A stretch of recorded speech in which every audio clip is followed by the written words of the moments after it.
Pour remettre le Magritte du meilleur documentaire, j'accueille un acteur à la palette de jeux particulièrement surprenante, puisqu'on le retrouve tant dans Dead Man Talking que dans Au nom du Fils ou dans Marguerite. Improbable et merveilleux, mesdames, messieurs, Denis Mpunga.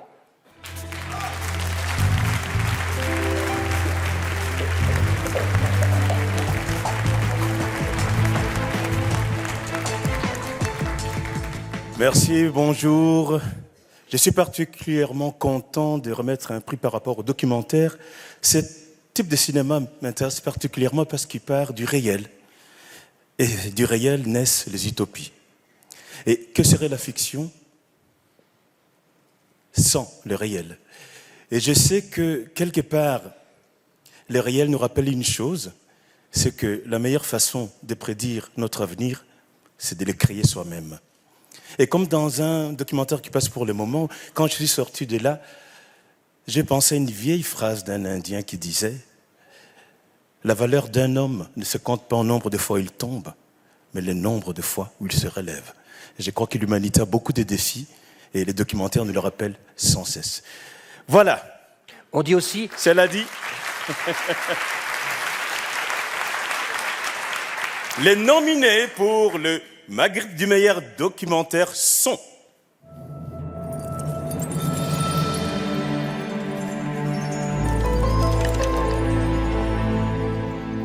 Mais du coup, vous êtes exclus. Totalement, définitivement? C'est définitif. D'accord. Bureau de chômage de Charlotte Grégoire et Anne Shields. Donc vous pouvez aller voir vers le CPS, mais il faudra voir avec eux. J'irai jamais au CPS. Ben, la seule façon de récupérer votre droit au niveau des allocations, c'est de travailler en temps plein. Donc justement, les recherches, il va falloir recommencer. On a vu, je travaillerai en noir s'il faut travailler en noir, mais CPS, je le ferai pas. L'homme qui répare les femmes de Thierry Michel. Quand elles arrivent ici, c'est une tristesse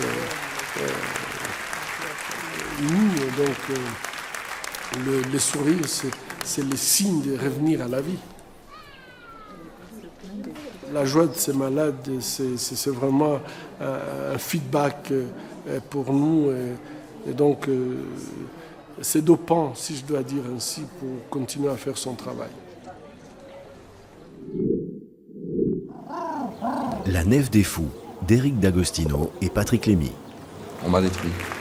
On m'a jamais soigné, on m'a détruit. Un petit feu. En fait, c'est des petites morts. Chaque fois des petites morts, des petites morts, des petites morts, des petites morts. Qui fait qu'il faut aller chercher dans ses tripes le plus loin dans ses tripes, l'espérance. I Don't Belong Anywhere, le cinéma de Chantal Akerman, de Marianne Lambert. Je pense que le mot carrière n'est pas adéquat à ma vie. Parce que quand tu as une carrière, tu as un plan. Et que j'ai toujours fait que ce qui me plaisait et que ce qui m'intéressait.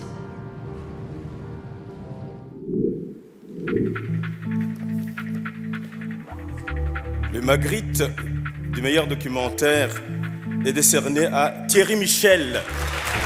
L'homme qui répare les femmes, une coproduction RTBF, a déjà remporté une dizaine de prix dans des festivals internationaux. D'abord interdit en République démocratique du Congo, ce documentaire co-réalisé par Thierry Michel et la journaliste Colette Brackman est enfin autorisé dans le pays du docteur Mukwege.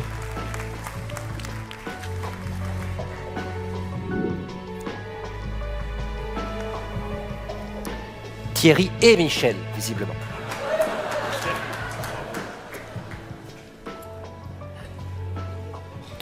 Je voulais dire sur le rapport au réel, tout simplement, le réel parce que je le vaux bien. Tout à l'heure, on a coupé cette petite blague, c'était amusant. Je viens avec Colette puisqu'elle a été co-auteure du film et on l'a vraiment fait en osmose absolue. Je ne vais pas remercier ma cousine Irma ce soir, ni ma tante Léontine. Je ferai une mention spéciale quand même parce qu'un film, ça se fait dans l'adversité. À la commission du film, je crois qu'ils ont refusé ce projet 4 fois et ça nous a permis de renforcer nos défenses, notre volonté, notre conviction qu'il fallait absolument faire ce film.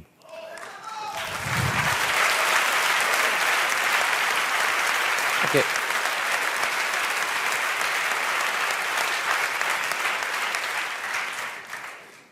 Je veux d'autant plus remercier les deux producteurs, Christine Pirot, Eric Van Zuylen, qui ont été des amis, mais qui ont été vraiment... Je pense que ce film, on l'a fait, non pas à 4 mains avec Colette, mais à 8 mains avec eux. On a bien vu qu'on croyait que c'était un sujet facile et évident, et on a vu les obstacles de production, je dis bien de production, qui étaient quand même assez invraisemblables. Enfin voilà, on est très heureux d'être là ce soir. Et une personne aussi qui doit être importante, et je pense que parfois on les oublie, on a parlé des monteurs, les monteurs de documentaires. Les monteurs de documentaires doivent extraire d'une masse parfois d'un chaos de matière, des perles dans le documentaire, je dirais des perles de réalité, des diamants d'humanité. Et notre monteur, il n'est pas là ce soir, mais Idriss Gabel est de ces gens qui ont cette capacité de recréer une dramaturgie au montage, et Dieu sait si le montage en documentaire c'est quelque chose de très difficile. Et il permet d'accoucher de ce qui doit être le sens même du film documentaire, je pense. Et c'est Baudelaire qui le disait, ils m'ont donné la boue et j'en ai fait de l'or. Pour moi, c'est essentiel, c'est le sens de ce métier. C'est rendre le maximum de dignité au plus humble, au plus méprisé, au plus violenté. Et alors, je voudrais dédier ce soir ce prix, évidemment, aux femmes du Kivu, à ces victimes de violences innommables, pour leur capacité de résilience. Ça a été une énorme leçon de vie.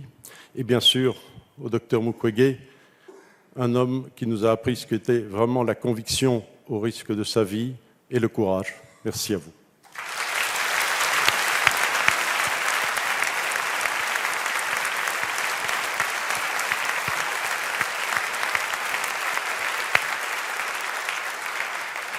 Je voudrais simplement remercier tous ceux qui nous ont fait confiance dans cette aventure, en Belgique, l'équipe avec qui nous avons travaillé, et puis le docteur Mukwege, les femmes du Kivu, qui ont accepté cette intrusion d'une caméra, d'une équipe dans leur vie, dans leur intimité, qui ont accepté de se livrer, et puis qui ont accepté aussi ce témoignage de courage, de gens qui ne veulent pas être des victimes toute leur vie, mais qui veulent être actrices de leur vie, et qui l'amènent jusqu'au bout. Et le docteur Mukwege qui poursuit son combat et qui est moralement avec nous ce soir.